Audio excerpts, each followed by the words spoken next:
मेरा एक प्रश्न है। बोलिए। तो ये to get connected with your atma, हाँ। you have to practical things, then only you can get connected. Otherwise, how will you get connected with it? Practical क्या है?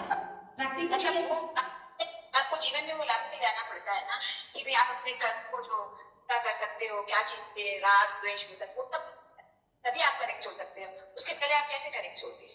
मैं वही तो बता रही हूँ कि जब भी हम कोई चीज से जुड़ते हैं तो उससे पहले क्या होता है, पहले तो स्ट्रेंजर्स दो मिलते हैं, टकराते हैं, फिर एक दूसरे को जानने लगते हैं, फिर जानते जानते एक दूसरे के साथ वक्त बिताते हैं, वक्त बिताते जब उनकी वेवलेंथ मैच हो जाती है, दोनों कनेक्ट हो जाते हैं और फिर दोनों को ऐसा लगता है कि दोनों सोलमेट्स हैं, दोनों मेड फॉर ईच अदर।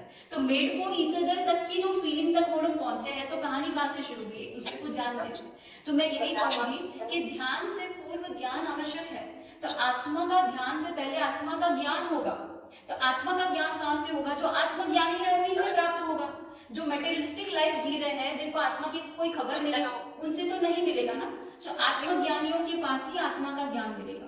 सो जैसे जैसे आपको आत्मा का नॉलेज पहले इंफॉर्मेटिव लेवल में आएगा, पहले आप जानोगे कि आप शरीर नहीं है, आप आत्मा है, आत्मा अविनाशी है, वो मरती नहीं है, उसको कोई मार नहीं सकता है, ये सारी बातें इंफॉर्मेशन लेवल पर चलेगी। पर इंफॉर्मेशन से आपकी जिंदगी की रियलिटी उसको यदि बनना है तो एक प्रोसेस है, वो है इंट्रोस्पेक्शन का। The more you get the information, you have to reflect on it. Introspection करना पड़ेगा, चर्निंग चलेगी अंदर ही अंदर, मंथन, आत्म मंथन चलेगा। ओह, तो मैं अब तक क्या समझ रही थी और अब मैं क्या हूँ।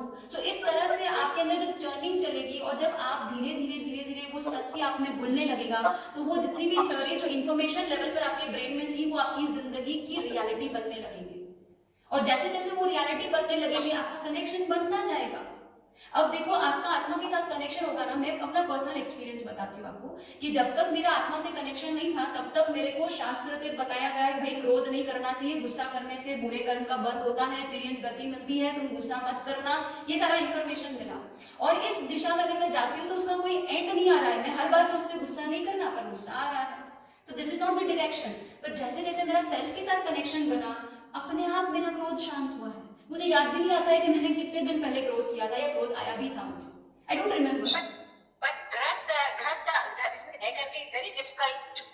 हाँ, बस इतना समझने के बाद ही आप ऐसा कर सकते हो। नहीं, ऐसा नहीं है। मैं इसके लिए भी आपको बता देती हूँ कि आपकी प्रायोरिटीज मैटर करती है, चाहे गृहस्थ हो या साधु हो। साधु भी समाज में जी रहा है। आज हम कोई जिनगत समाज नहीं है, एकांतवासी नहीं है, गुफा में जाकर आत्मध्यान कर रहे हैं। हम भी तो समाज में बैठे हैं और हमारा भी बहुत सारा टाइम समाज में जा रहा है, but still we have our own priorities. वैसे ही आप संसार में हो, आप एक वाइफ का रोल कर रहे हो, आप एक मदर का रोल कर रहे हो, या जो भी एक एम्प्लॉय का रोल कर रहे हो, जो भी हो, जहां भी हो, वो सारी ड्यूटीज का कभी अंत नहीं आएगा। जब तक जिंदा हो, सारी रेस्पॉन्सिबिलिटीज और सारा बोझ आपके ऊपर रहेगा। हम संघ में है तो हमारे पास समाज का बोझ है। ओके, अब चातुर्मास करना है, आपको इतना प्रवचन देना पड़ेगा, इतना लोगों को टाइम देना पड़ेगा, इतनी क्लासेस लेनी पड़ेगी, ये हमारे ऊपर भी responsibility. But The thing is, when you are deeply concerned कि मुझे इस जिंदगी में कुछ ऐसा एक्सपीरियंस करके जाना है जो इससे पहले मैंने कभी नहीं किया है, और वो है आत्मा का एक्सपीरियंस। और आत्मा का एक्सपीरियंस 5 सेंसेस के बेस पे नहीं होगा, किंतु 5 सेंसेस वाली बॉडी के बेस पर जरूर होगा।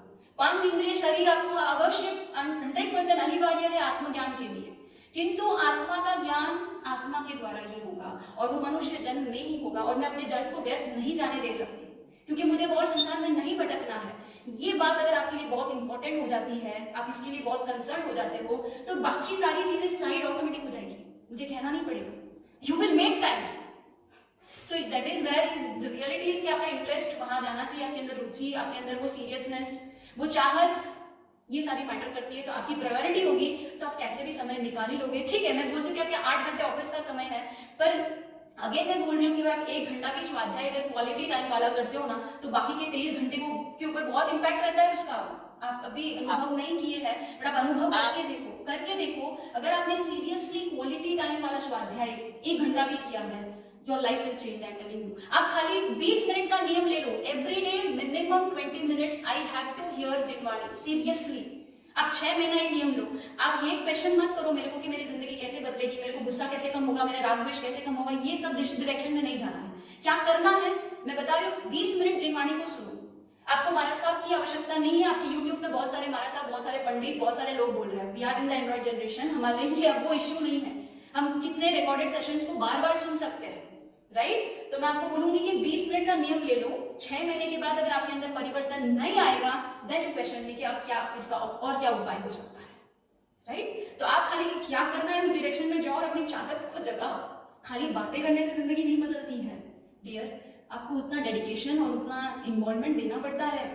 तो हमारे अंदर क्रोध मान माया लोभ राग द्वेष अनादिकाल से है, इनको गिराना, इनको खत्म करना इतना आसान नहीं है। उतने लेवल का स्वाध्याय का डोज पड़ेगा तब जाके होगा, राइट? सो आप जिनवाणी को सुनो, बस 20 मिनट मिनिमम एवरीडे सुनो, कैसे भी, कहीं भी आप ट्रैवलिंग कर रहे हो, कहीं भी बैठे हो, क्यों में खड़े हो, मैं तो बोली 1 मिनट भी वेस्ट मत करो। 20 मिनट जिनवाणी कॉन्स्टेंटली आपके कानों में गिरनी चाहिए, 6 महीने तक गिरनी चाहिए। बस इतने सारे स्पीकर्स है, कोई ना कोई एक स्पीकर के साथ आपकी ट्यूनिंग बैठेगी, उसकी बात आपको समझ आएगी, आप उसको सुनते जाओ बस। जिसका भी गाइडेंस ऐसे लगता है कि ओके ये मुझे अंडरस्टैंड हो रहा है and I am able to follow them, आपका वेवलेंथ किसी ना किसी स्पीकर से मैच होगा ही, आप उसके साथ इन ट्यून हो जाओ और जिनवाणी को सुनते जाओ, then see how your life will change.